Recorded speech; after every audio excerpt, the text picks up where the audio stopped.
Olá, meus caros, espero que esteja tudo bem com vocês. Estamos de volta então para mais uma aula e essa vai ser a última aula do conteúdo que estava previsto para esse período especial, né? Esse período especial letivo. Talvez eu apresente uma ou duas aulas a mais que vão cobrir tópicos que não estavam previstos para ser dados nesse período, mas vamos ver. Então, aqui, essa vai ser a última aula dentro do conteúdo originalmente previsto, tá?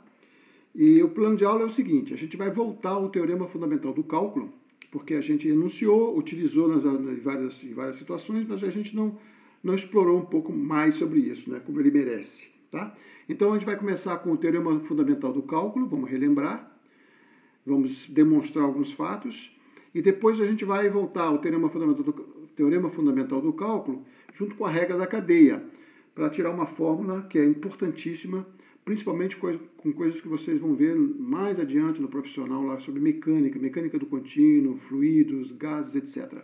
Tá? Tem certas coisas que são regiões que são variáveis no tempo e que essa fórmula que a gente vai fazer, no caso de uma variável, se estende e aqui é muito importante.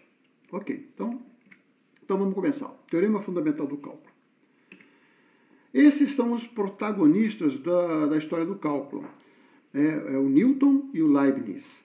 Na realidade, as ideias do cálculo, como eu já comentei, elas já vinham sendo amadurecidas, né, muito antes do Newton e do Leibniz. Mas eles fizeram um trabalho de sistematizar, né, fazendo a ligação entre derivada e integral e principalmente as aplicações do cálculo. Tá? Então, eles são então considerados os pais, né, do cálculo diferencial e integral. Muito bem. Então, a aula de hoje vai ser o seguinte, né? Nós vimos na aula anterior o teorema fundamental do cálculo, cujo enunciado se divide em duas partes, né? Tinha a parte 1 e a parte 2. A parte 2 foi a que a gente utilizou para calcular integrais, né? Para calcular aplicações da integral, né? Tipo área, volume, etc. A gente desenvolveu métodos para calcular primitivas e depois usava o teorema fundamental do cálculo, que relacionava a integral com a primitiva, né? E a gente vai aqui enunciar para relembrar. Ok? Então a parte 2 é isso aqui, ó. Considere uma função f definida no intervalo fechado AB que seja contínua. E suponha que você descobriu uma função g, uma outra função g, de AB em R, tal que a sua derivada coincide com a f original. Tá? Então, coincide nos pontos do intervalo AB, mesmo que não coincida nas extremidades, mas que coincida no intervalo AB. Tá? Porque elas podem não ser deriváveis nas extremidades. Então, o teorema diz o seguinte, que a integral de A até B de f de x dx pode ser calculada como o valor da primitiva que você descobriu no ponto B, menos o valor da primitiva no ponto A. Tá? Então, essa expressão aqui é o que normalmente a gente usa nas aplicações. Tá? E é a segunda parte do teorema fundamental do cálculo. Também leva o nome de o teorema da variação total, mas é o teorema fundamental do cálculo. Mas a parte 1, a gente não explorou, só enunciou, passou batido, né? Então, nós vimos também alguns métodos para o cálculo explícito de primitivas de várias funções elementares, né? Método de substituição simples, método de substituição trigonométrica, integração por partes, etc. Eram os métodos que a gente tinha para calcular as primitivas e usar a parte 2 do teorema fundamental do cálculo. Tá? A pergunta básica que resta para responder, então, é o seguinte, que a gente já comentou lá atrás. Quais as funções que possuem primitivas? E nós vimos, né, já foi dito, que a resposta para essa pergunta, uma resposta, é a parte 1 do teorema fundamental do cálculo.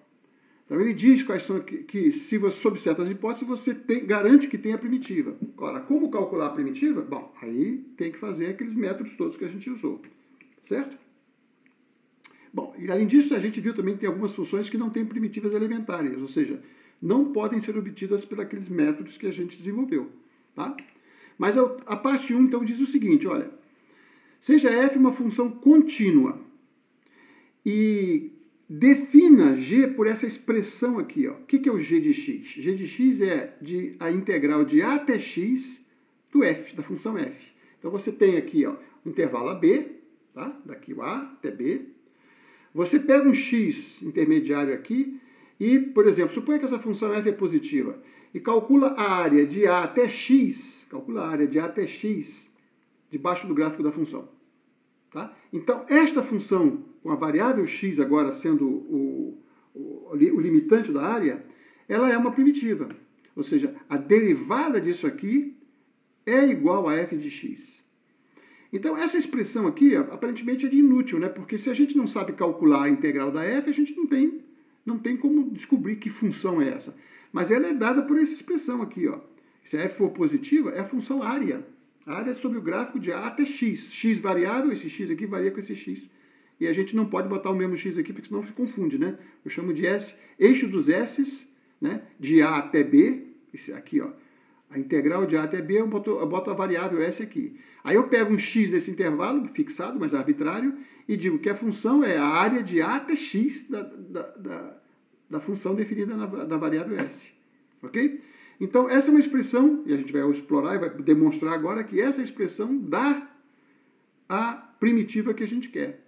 Ok? Não diz qual é a forma da função g em termos de funções elementares, mas ela é uma primitiva. Ok? Então, é isso que a gente vai fazer. Vamos lá. É fácil de provar. Vamos fazer o seguinte. Então, no que segue, nós vamos provar a parte 1 do teorema, do qual a parte 2 já é consequência direta. Tá? Então, vamos fixar, né, um x0, vamos pegar um x, 2 pontos no intervalo AB, e vamos supor que o x é maior que x0. Depois a gente pega o contrário, tá? Então eu estou pegando um x0 aqui e à direita, x0 está aqui fixo, e um x que eu vou variar, mas que está sempre à direita, tá?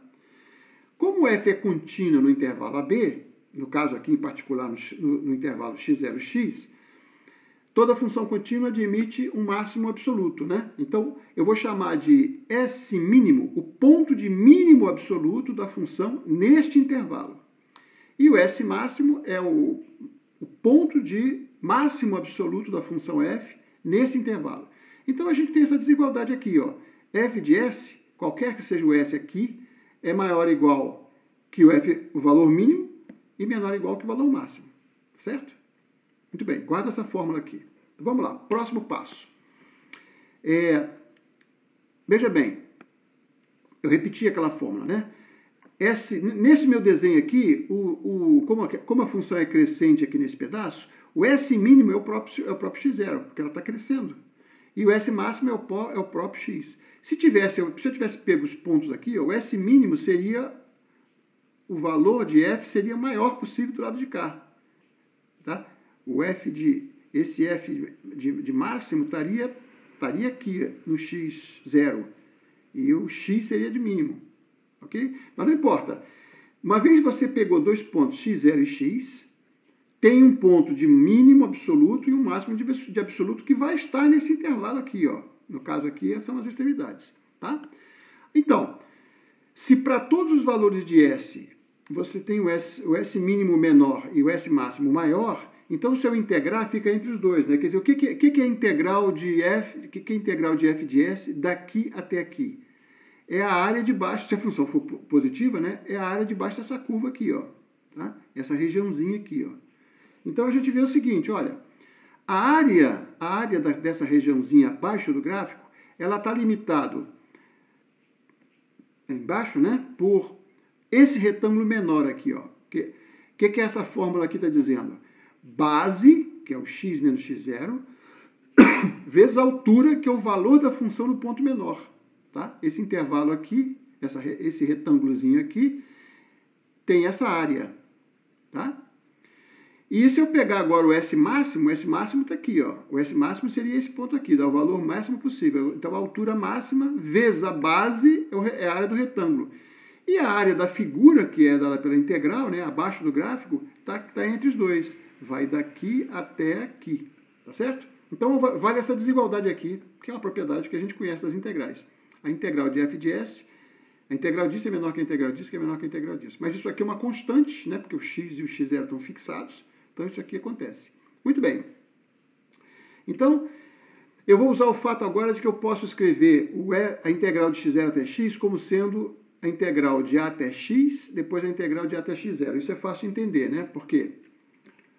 Porque, olha só, a área debaixo do gráfico, nesse intervalinho aqui, ó, pode ser calculada de que maneira? A área debaixo do gráfico daqui até aqui, que vai dar toda essa região aqui, ó,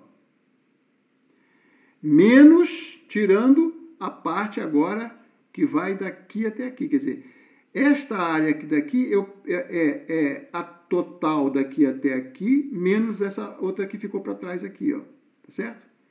Então, essa é a área que sobra debaixo entre esses dois pontos. Então, tá o que está escrito aqui, né? A integral de x0 até x é igual à integral de a até x menos a integral de a até x0. Então, sobra esse pedaço aqui, tá? Mas isso aqui, ó, por que eu escrevi isso? Por que eu fiz isso? Porque isso aqui é o valor da nossa função que nós definimos, né? G de x, e isso aqui é o g de x0, né? Por definição da função g. G é a integral de a até um valor x. Então, isso aqui é o g de x, isso aqui é o g de x0. Então, eu vou substituir essa expressão aqui, nessa desigualdade, essa expressão aqui pelo valor de g de x menos g de x0. Vai ficar assim, ó. Vai ficar assim. O g de x menos x0, que é a área da região abaixo do gráfico, naquele pedacinho, fica acima, quer dizer, é maior que a área do retângulozinho menor e é menor que a área do retângulozinho maior. Então, fica com essa desigualdade aqui, ó. Mas lembra que a gente está supondo que o x é maior que o x0. Então, esse número aqui é positivo, esse número aqui é positivo. Então, se eu dividir cada membro da desigualdade, né, cada pedaço dessa desigualdade aqui, por x menos x0, o sinal aqui não muda, porque eu estou dividindo uma desigualdade, duas desigualdades aí, por um número positivo. Então, eu divido, aqui fica só isso, tá aqui, ó. Isso fica dado para essa expressão, e isso aqui fica só isso. Isso aqui é razão incremental, né? O valor da função no ponto A, por B, sobre B menos A. Isso aqui é a razão incremental. Se o limite disso aqui, quando o x tende para x0, existe, vai dar justamente a derivada, que é o que a gente quer provar. Tá certo? Então, a ideia agora é fazer o x tender para x0 e ver se, por causa dessas estimativas aqui, ver se isso aqui tem um limite. Tá? Então, eu botei aqui estrelinha para lembrar que essa expressão aqui a gente vai usar. Então, vamos passar para frente. Vamos lá. O que a gente viu até agora? O ponto de mínimo absoluto e o ponto de máximo absoluto são pontos que estão nesse intervalo. Certo? Muito bem. Se eles estão nesse intervalo, então, quando eu pego esse valor de x, que está aqui o x0, aqui está o x, e os s mínimo e máximo estão aqui dentro. Tá? Quando eu vou diminuindo o x, os valores vão ficando cada vez mais apertados, porque o x0 está fixo. Esse x0 aqui está fixo. Aqui. E eu estou pegando do lado direito um x maior. Tá? E os s estão aqui no meio. Aí eu vou fazendo x tender para x0 por valores positivos. Aqui, ó, x tendendo a x0. Como esses dois caras estão aqui no meio, não tem alternativa para eles, né? Cada um deles vai tender para um ponto, para o mesmo ponto x0. Certo? Muito bem. Como a função f, a gente está supondo que ela é contínua, então se esse número tende para esse, o f desse número tende para o f desse, por definição de função contínua, né? Os valores tendem, o gráfico não está quebrado, então vão para o valor correspondente. Então o limite, quando o x tende para x0 pelo lado direito, esses valores aqui vão tender para esse, esses valores aqui vão tender para esse. Ora, então, vamos voltar para aquela nossa fórmula estrelinha lá de trás.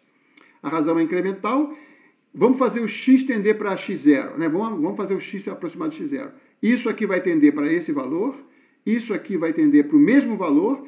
Então, pelo teorema do confronto, né, o teorema do sanduíche, essa expressão complicada aqui, ela não tem escapatória. Ela vai tender para esse valor aqui, porque os dois, né, o f máximo e o f mínimo estão se aproximando do f de x0. Tá? Então, isso aqui vai tender para zero. Ou seja, pelo teorema do confronto, né, que eu estou usando aqui, ó, isso vai tender para isso, esse vai tender para esse, que é o mesmo valor, então não tem escapatória. Quando o x tende para x0, por enquanto, pelo lado direito, você vai ter que isso tende para isso. Tá? Ou seja, eu vou escrever assim, ó, o limite lateral à direita dá o valor que eu gostaria. Não é a derivada ainda, porque a derivada não pode ser só um limite lateral. Para ser derivável, os dois limites laterais, para a esquerda e para a direita, tem que ser iguais, para ter a reta tangente. Tá? Para ter uma reta ali. Mas então a gente fez pelo lado direito. Se acontecer a mesma coisa pelo lado esquerdo, então o limite existe e é esse valor que é o que a gente quer provar. Então vamos fazer pelo lado esquerdo agora. Então agora eu vou pegar um x menor que o x0. Então o x0 está O x0 está aqui e o x está para o lado esquerdo, tá? Do lado esquerdo de vocês, tá? Muito bem. Aí eu vou usar de novo. O que é essa expressão aqui?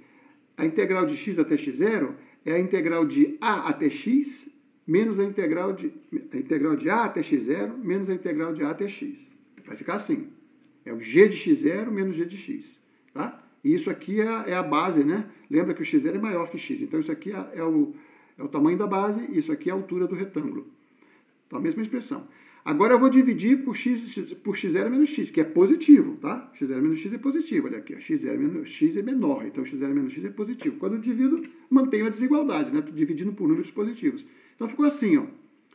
Mas não está exatamente como a gente definiu, né? Na definição, esse cara sempre está à direita, mas não importa, porque se você multiplica isso por esse numerador por menos 1 e também o denominador por menos 1, menos com menos dá mais, não muda o sinal, ou seja, continua valendo a desigualdade. Então eu vou multiplicar o numerador por menos 1 e vou multiplicar o denominador por menos 1. Vai ficar a mesma coisa que tinha antes, ó. Pronto. Ok? Agora sim, agora o x vai tender para x0 por valores negativos.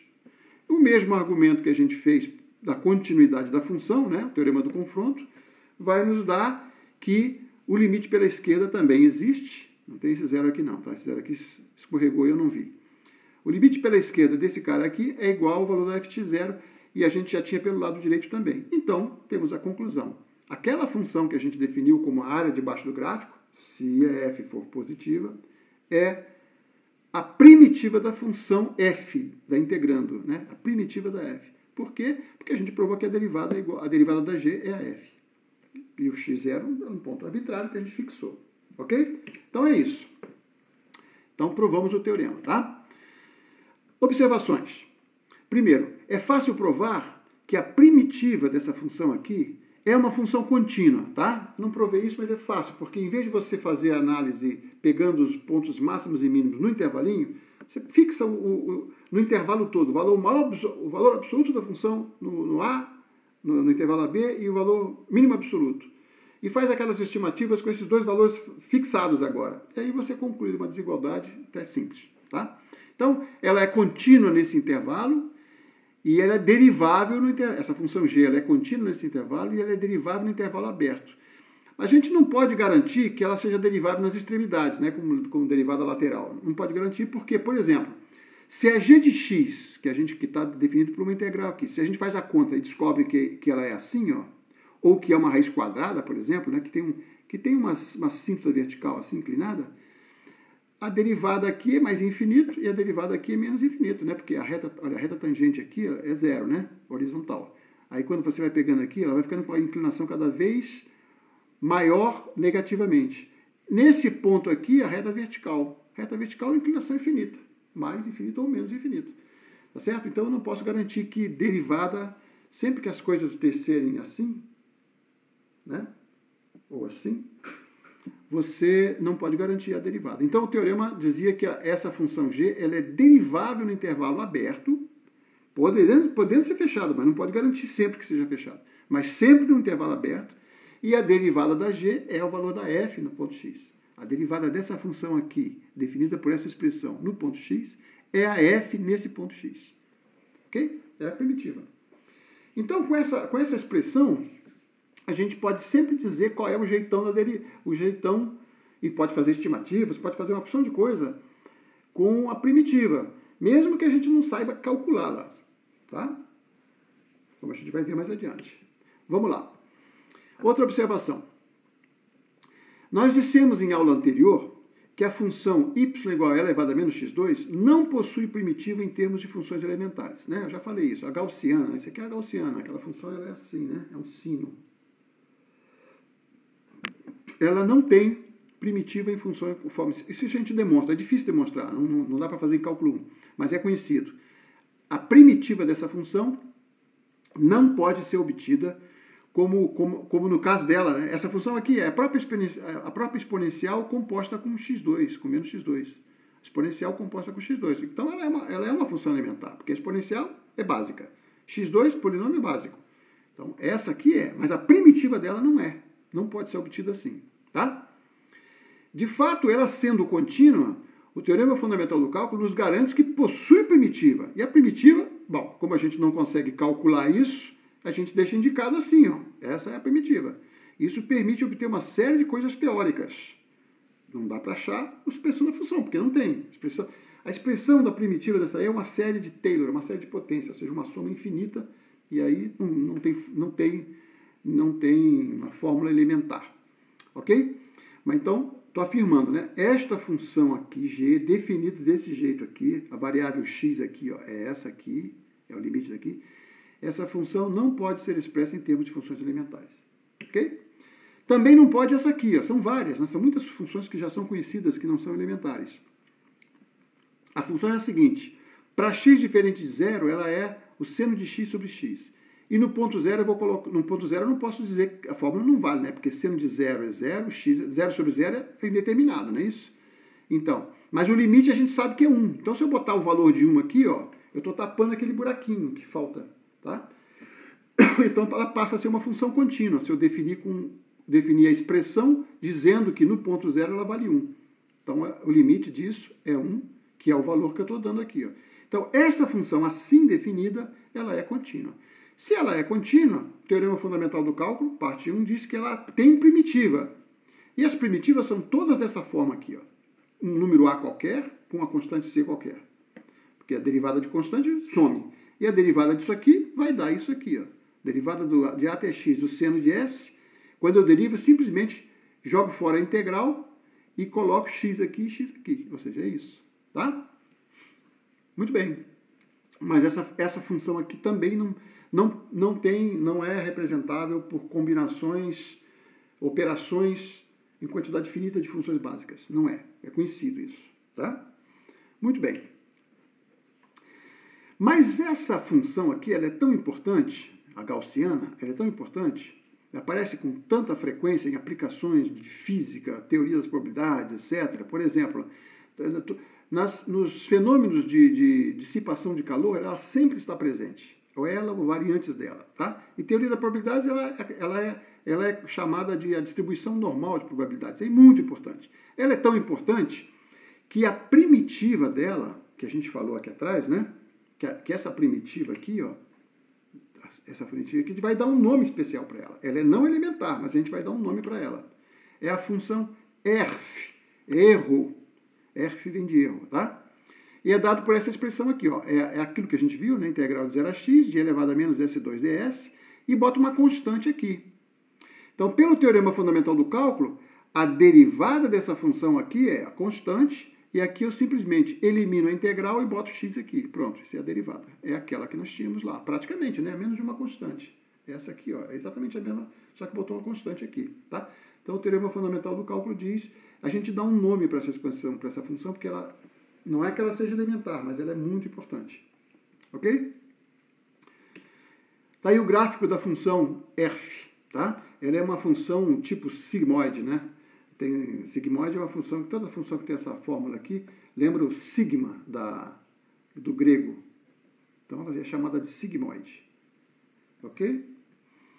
É uma função ímpar, porque, na realidade, esta função aqui é par. Né? Se você trocar o x por menos x, é par.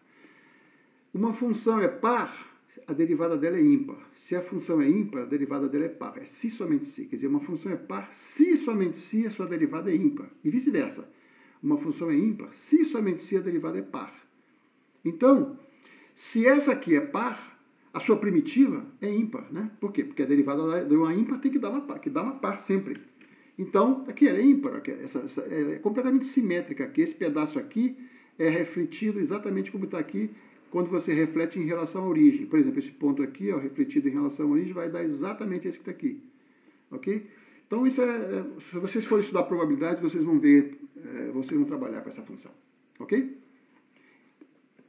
Bom, mas e aí vem a seguinte pergunta, mas por que tem que botar aquela constante lá?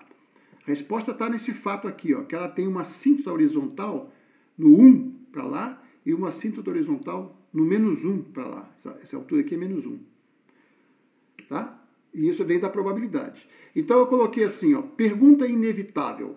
Qual o significado da constante 2 sobre raiz de π na expressão de erf? E a resposta, como eu já falei, né, é da teoria de probabilidades, porque se uma função ela é uma densidade de probabilidade, então a integral no espaço todo tem que ser sempre 1, porque, né, total de probabilidade não pode ser maior, probabilidade não pode ser maior que 1, tá? Então a densidade tem que ser tal que quando você soma todas elas tem que dar 1. E por que é exatamente esse valor? Porque a gente pode provar que essa integral imprópria, que a gente sabe que converge, porque a gente já viu isso na aula passada, tá? Mas a gente sabe calcular, não usando o teorema fundamental do cálculo, sim, porque eu não sei qual é a primitiva disso, tá? Mas a gente pode fazer uma opção de tem várias maneiras, usando variáveis complexas e tal, que mostra que esse valor da integral imprópria vale raiz de π sobre 2. Então, se você quer que isso aqui dê 1, tem que dividir por raiz de π sobre 2. Por isso que aparece aquele 2 sobre raiz de π aqui, ó, tá? Como eu falei, tem muitas maneiras de mostrar que essa integral vale raiz de π sobre 2. A mais simples a gente vai ver em cálculo 3. Quando vocês forem fazer cálculo 3, tem um truque, né, usando integrais duplas, que nos permite fazer uma mudança de variável, usando coordenadas polares e tal, e a gente consegue mostrar que vale isso aqui. Mas não dá para fazer em cálculo 1, não fica muito difícil de fazer isso. Tá? Muito bem. Agora vamos para o segundo ponto da aula de hoje, que é o teorema fundamental do cálculo e a regra da cadeia. E aí depois eu vou comentar um pouco mais como o que a gente está deduzindo aqui de uma maneira muito, muito simples, uma situação muito simples, numa situação mais geral, é muito importante. Então vamos lá. Eu preferi fazer o seguinte, olha, para tratar esse tópico, vamos iniciar colocando um problema de taxas relacionadas. A gente aproveita e dá uma lembradazinha lá atrás como é que se relacionam as taxas, né? Você tem funções que se relacionam e as suas derivadas também vão se relacionar, e isso significa que as taxas são relacionadas. Então vou colocar um problema que é o seguinte, olha aqui, ó. Olha para essa figura. Eu tenho uma função aqui que eu escolhi, podia ser qualquer uma, mas eu escolhi essa aqui, tá? 1 sobre 1 mais x4. A primitiva dessa função está lá a integral imprópria dessa função, né, as primitivas, estão lá na última lista que eu mandei, lista 7, o último item. É bem complicadinho de fazer isso aqui. A gente pode calcular, bem complicadinho. É elementar, tá? A primitiva disso aqui é elementar. É uma coisa enorme, mas é elementar. Mas aqui eu não preciso fazer aquela conta, não. Que eu quero usar o teorema fundamental do cálculo. Então o problema é o seguinte, olha só. Eu vou ler aqui, depois eu vou explicar melhor. Na figura abaixo, o ponto P, que é esse aqui, ó, que tem uma bolota vermelha ali, parte da origem do sistema de coordenadas e se desloca para a direita. Então esse pontinho está andando para lá, ó. Tá? Em cada instante ele sai daqui, da origem, e vai andando, com uma certa velocidade que pode se variar, acelera, desacelera, não importa. Tá? A velocidade é V de t em centímetros por segundo. Agora, quais são as informações que a gente tem? Sabemos que num dado instante, t0, né, você tirou uma foto, o ponto tem nessas coordenadas aqui, é 3, 0. Então, isso aqui, digamos, aqui é 1, aqui é 2 e aqui é 3. Ele está no ponto 3, 0. Tá? E esta área da figura, nesse instante em que eu desenhei aqui, ó, essa área aqui vale 2 centímetros quadrados. Tá? Mais ou menos. Isso aqui seria 3, aqui seria 2, mas está diminuindo aqui, então vai dar 2 centímetros quadrados. Faz de conta, tá? E está aumentando, né? Claro que se a função é positiva e você está andando para lá, ela vai, essa fronteira que está aqui, ó, vai aumentar para cá, a área vai aumentar.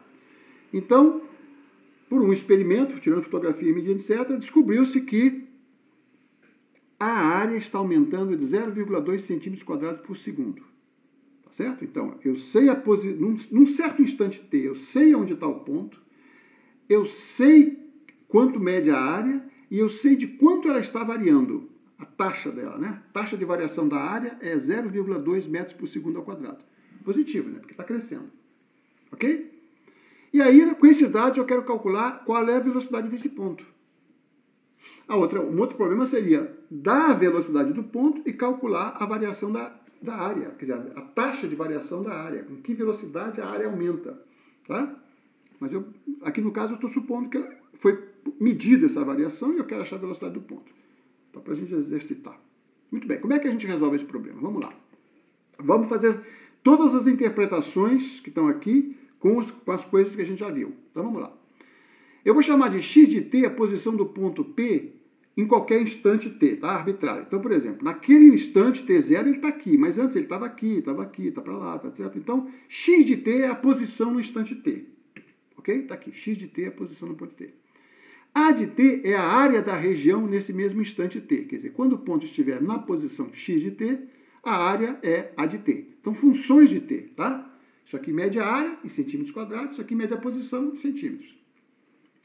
Tá certo? Como eu sei que é área, então a de t se escreve assim, ó, integral de 0 até o x de t, veja bem, a integral de 0 até um certo x de t, tá? De quem? De que função? Essa função aqui que eu estou chamando de f. Tá? Tá aqui a nossa f. Então,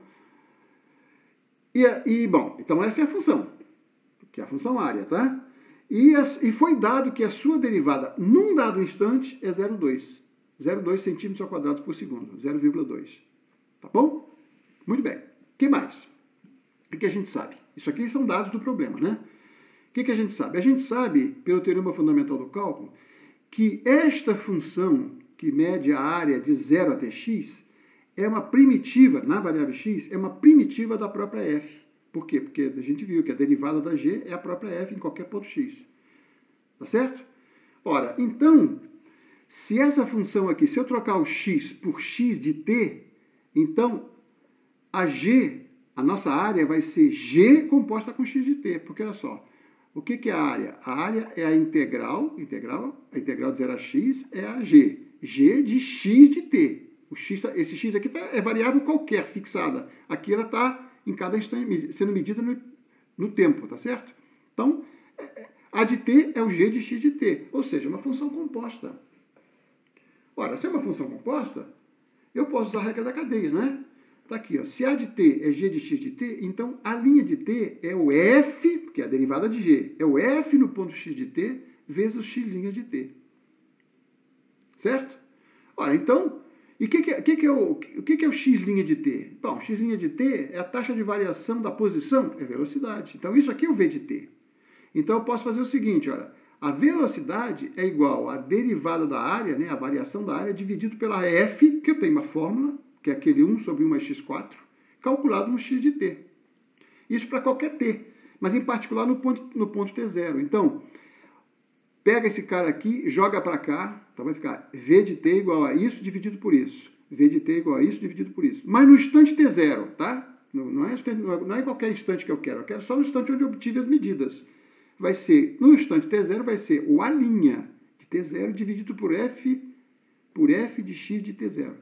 Bom, aí eu substituo os valores. Ó. A linha de t0 foi dado, é 0,2 centímetros quadrados por segundo.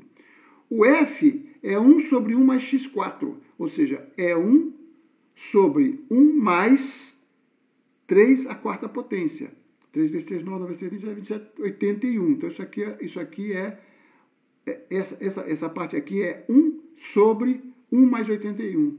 Então, é 1 sobre 82, tá certo? Então, faz a conta, está aqui, dá isso, esse valor aqui, né, 0,2, que é 1/5, está aqui, e 1 sobre 82, no denominador, é 82. Então, faça a conta, está aqui. Ó.